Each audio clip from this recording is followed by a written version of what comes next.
is Alexa Jago, and you're listening to the Movie Raid Show. It's time for the Movie Raid. Tonight's victim is actress and producer Alexa Jago, that has done many films such as Ted Bundy, Waterworld, and Witchcraft 3, Kiss of Death. Hello. Hi, how are you? Fantastic. So what have we been up to? Anything that you would like to share to us, what you'd be working on if you're allowed to? There's lots of things in development and writing, and also working on my Slate deal, which is a sort of co-investment deal in studio films called Genesis, and working on the board of BAFTA, the British Academy of Film and Television Arts, of which I'm a member of the board, and trying to think of interesting things to do for all the members that doesn't involve producing other films and acting, but at the moment it's really sort of developing things because of this period of time where nothing's being shot, or very few things being shot. Things being shot at the moment. The British government has been fantastic in the fact that they've said that they'll give 500 million to films for insurance, for COVID insurance, and hopefully there'll be some sort of thing in America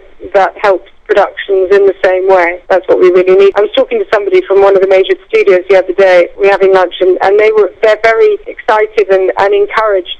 They think that the film industry, the theatrical film industry, is going to bounce back in a big way, and that people have been stuck at home for so long watching TV that there might be a complete sway away from that and to going out and about. But obviously the risk is the COVID insurance, so that's something that has to be worked and figured out by everybody. Now, the online streaming and everything else has been a big thing for quite a while now, even before all this happened. But how do you feel that when this is over with, everyone is really up and about, they don't need no masks or anything, having to go to the movie theater or anything like, do you think that's really going to be hurtful, not just to the film theater, but also, do you think they might even change their way of even experiencing film, because now everything is in fact online based, everything is streaming and this and that? Well, even I got into that. I mean, I didn't used to watch a lot at home, even though I do have a screening room, and but I tend to watch films rather than TV. But I've been watching a lot of things streaming, and a lot of shows like Detention, which is fantastic, with Brian Cox, the British actor, who's amazing, and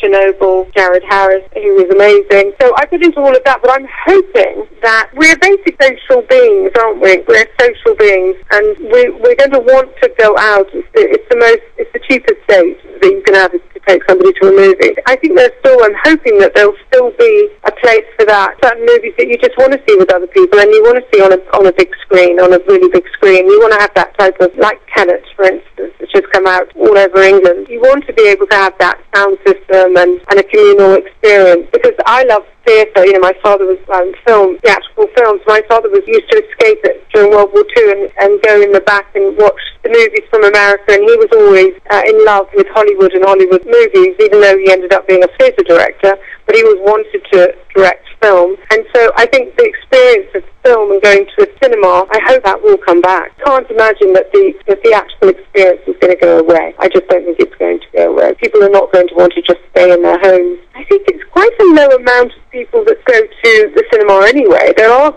people that just stay and watch films at home. That percentage of people that do want that experience will want that experience again. When it comes to the work-wise as an artist, whether acting or producing, is getting less work, can it actually become less reflected toward artists themselves if they keep getting less work, or especially when it comes to this current event or even after it? You think that might affect them as far as work goes itself when they do get work? A lot of people have been really encouraged by this, but people who can afford to be. It's given people time to breathe, to write, given them space to really use their imagination and figure out what it is they want to do and create their own content. I think there's quite a few artists. This time has been a very creative time. You're preparing for the time when we can all go out and use these things that have been created and written to make them into films and TV. We'll be seeing the outcome of all the creative thoughts and imagining during this period. There's going to be a lot of content coming out of this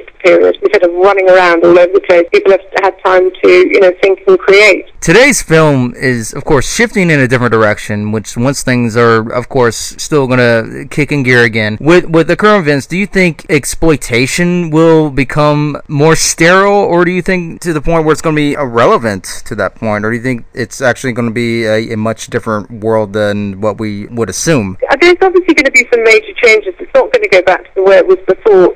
There will be positive changes as well. I mean, the world is going to be different. I keep wanting it, thinking it'll go right back to the way it was, but I don't think that's true. And as people have had time to think, so we'll see what the movies coming out of this period will be like. Does that also give you a little bit of a foot in the door to also express your producing skills, or even expand your acting quality of the craft as well? Yeah, I mean, once an actor, always an actor. So I always say that you know, acting, of course, I've done many plays in England and in America. I've done films as an actress and TV, and it's always a passion. The producing side of it is being proactive and not just waiting to be hired, and putting whole packages together and coming up with stories, and that's challenging, and a lot of it also very gratifying. I did this film called Kilo 2 Bravo. It's called Kilo 2 Bravo in America, and Jackie, the true story in England, and it's based on a true story. It's a feature film, but it's based on a true story set in Afghanistan in 2006, where a group of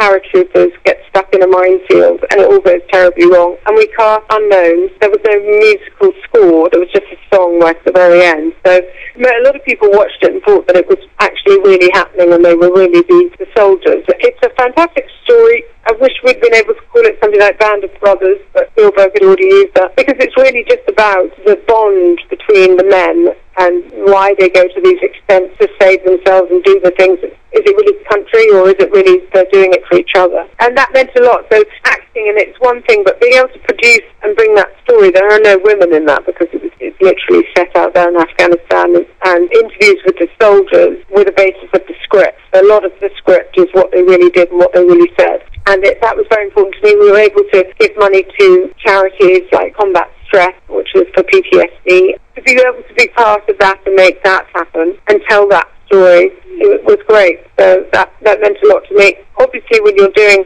creative stories that are just made up out of the imagination, like Waterworld, it's fun, it's great, and storytelling is obviously so important for everybody. But as a producer, to be able to tell a story of something that had really happened and let the world hear the heroism of these guys and what they would do for their fellow soldier, like the medic, how he risked his life to save almost all of them, that meant a lot. And I would love my next project to have that kind of importance, that I really want that story to be told. But I mean, because little stories and little films, not a little story, but a little film, a little British film, is great, and big films are great too, and they completely have different roles within the marketplace. Being able to tell those important stories is something that I'm looking for at the moment. As an artist, of course, always responsibility. There's always responsibility there, and there's so much of it in between or after, during filmmaking as well. When it comes to a role, do you think like having to turn off that feeling after a role, it can actually help that pressure, or actually make it a strength as far as continuing on to the next project, or even a role, or even producing itself, or anything that you might be involved with? Just simply shut off, or do you feel like you can still keep that feeling on, like as if you have to keep that purpose rolling, otherwise you might not continue it? Well, I do. I mean, Kilo 2 Bravo, for instance, I had started a charity called Caring Well Helped. I've been co-founder of a charity called Caring for Courage for the Royal Scots Dragoon Guard. So that came before the film. But then after the film, your sense of responsibility and your involvement in that story, in that reality of what soldiers do for their country and for each other, that's continued on. So now I'm helping the Special Forces, and Special Forces meaning SBS, the Special Boat Services, which is sort of like your SEAL Team 6. So in America, SEAL Team 6, and in England it's called Special Boat Services.